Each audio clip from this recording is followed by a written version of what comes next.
Calm down. Here we go. 3, 2, 1. What's up? It's me, Jeremy, broadcasting live still from my hotel room. We are at South by Southwest in Austin, Texas, and this is weird because now I'm standing behind a camera looking at Lost Cause on the bed with KFlay. I don't know what's going to happen, but I feel like at this point I should just hand everything over to Lost Cause because I have to tell you, KFlay, it's nice to see you, by the way. Great to see you. I don't know if I can be heard. Yes, you can. You're good. You're good. We got this. I'm good. So the moment I said KFlay is coming to the hotel room, he almost cried. Lost Cause almost cried. He goes, "Can I talk to her? Like, we have so much in common. I know all of these things about her." So Okay.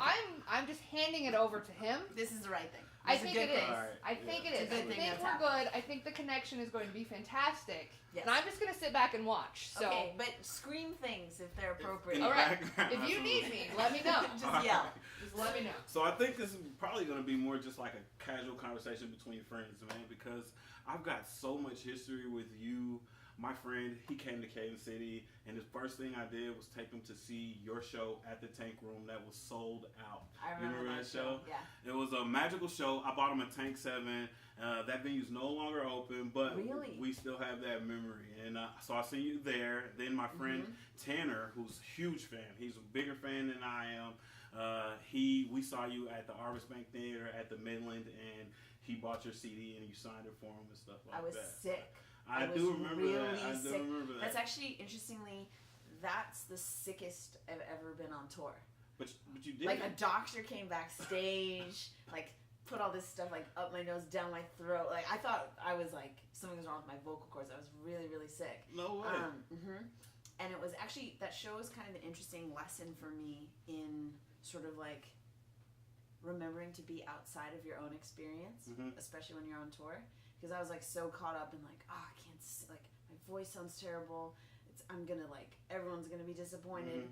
And I kind of just, like, went outside myself and was, like, remembering that what I enjoy about a live show is that I feel something. Yeah. Not that it's perfect or not that, but it's that feeling of, like, being connected to the music and being connected to other people there. And that show was, like, weirdly very important in like my learning experience of that. So thank you guys for providing that. We appreciate you. Please keep coming back. Oh my God, yes. Obviously, there's something here between you and Kansas City. I think it's like 3 or 4 times, maybe even more than that. So you did a beach ball for us. Yes. I think you were on tour with AWOL at the time or something. So usually this is new to me. I'm at the studio while you're broadcasting. So while you did your interview the last time, I was back in the studio. And we played that Make Me Fade song twice back in a row. And I'm going to tell you this every time I see you because I love the fact that we just went off the books and played that song. He was like, "Are we even playing KFlay on the radio?" And I was like, we're going to play her now. But anyway, so you're at South by. You're here this week. You've been here for a while. Would you like to talk about what you were up to last week leading up? Yeah, for sure. So I came here for like a more unconventional South by Southwest experience.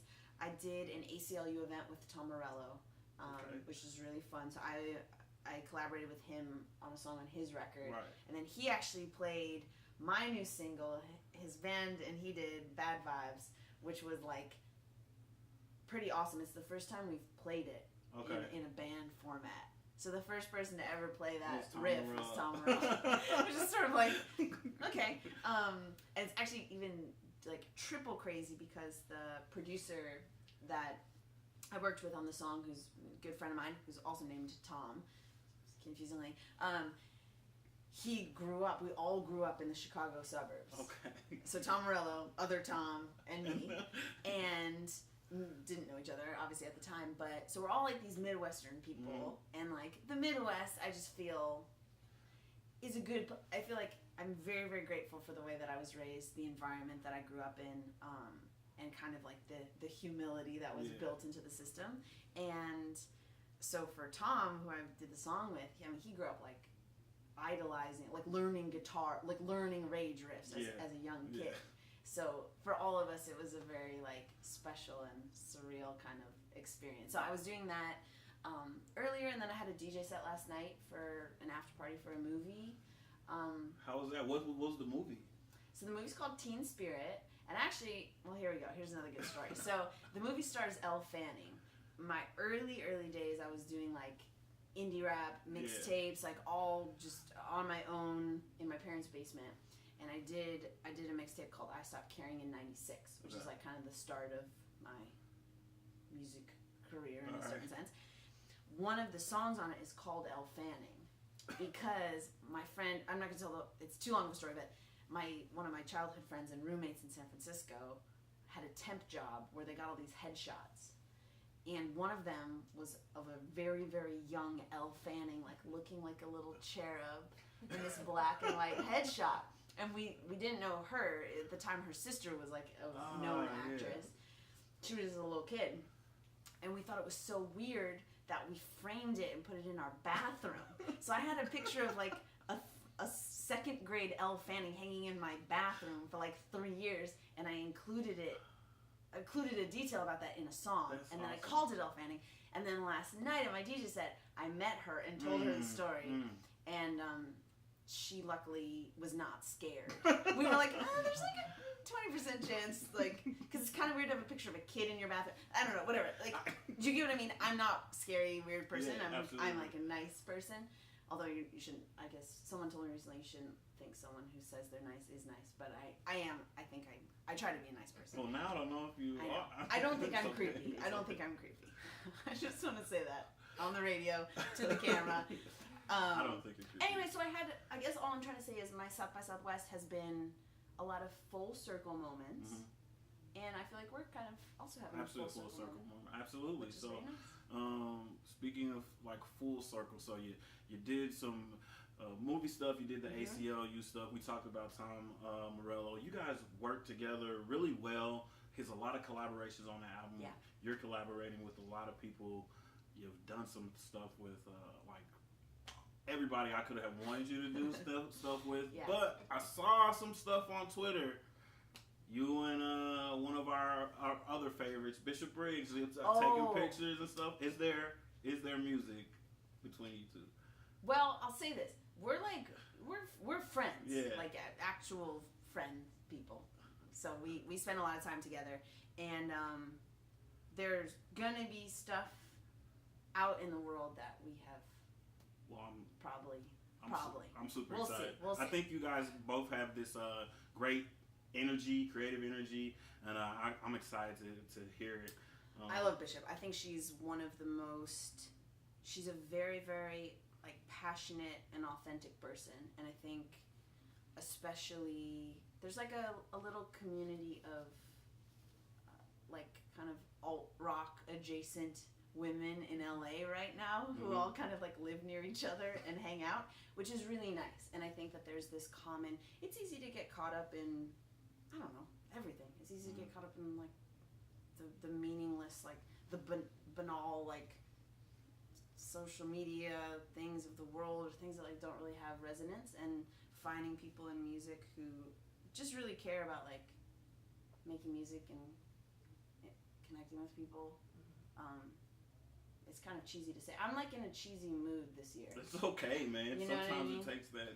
Yeah, but it's just very nice. Anyway, I really believe in Bishop, and yeah, I'm just happy that I get to like see what she's doing, and it's really awesome. It really comes across as genuine when you guys see you guys. So, my last question is, you never seem to not be working on music. Like artists tend to take breaks a couple years here and there, but every time I think there hasn't been a span of time, a couple months or something, where some new music from KFlay didn't come out. How do you stay inspired? I stay inspired because I'm very curious about the world. And I think that curiosity to me is like one of the key things to hold on to as a human being. And I think that like, actually when I take a step back and I look at people that I think maybe are like kind of bad or are struggling, or something's like there's a negative thing, I think it's kind of often due to like losing connection with curiosity. I think if you're always open to learning, there's always stuff to talk about and think about, because your brain is like searching for answers and trying to formulate new connections. So that's kind of like, my parents really instilled that in me. Thanks, guys. I come from a very curious line of people, seriously. And I think remaining engaged with the world in that way and kind of recognizing that you're never going to know everything and there's always going to be new ideas and new people. For me as a writer, that makes it like there is no such thing as writer's block because I get it, there's a constant flow. Yeah. And also, I really, really like making music. I think it's very cool that like you can have an idea, and then like you do some stuff. It's kind of like you can do it pretty low level, and then you have made a song. And then you're performing it for arenas of people. I mean, it's pretty wild that anyone can take anything from their head and make it into something physical. To me, that's like a very human like enterprise, and it's very gratifying. And in the face of all the uncertainty in the world, it's kind of a comforting thing to do.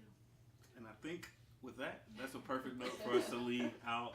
Thank you so much for stopping by and your South by with us, KFlay. Thank you. Thanks for having me. Thank you.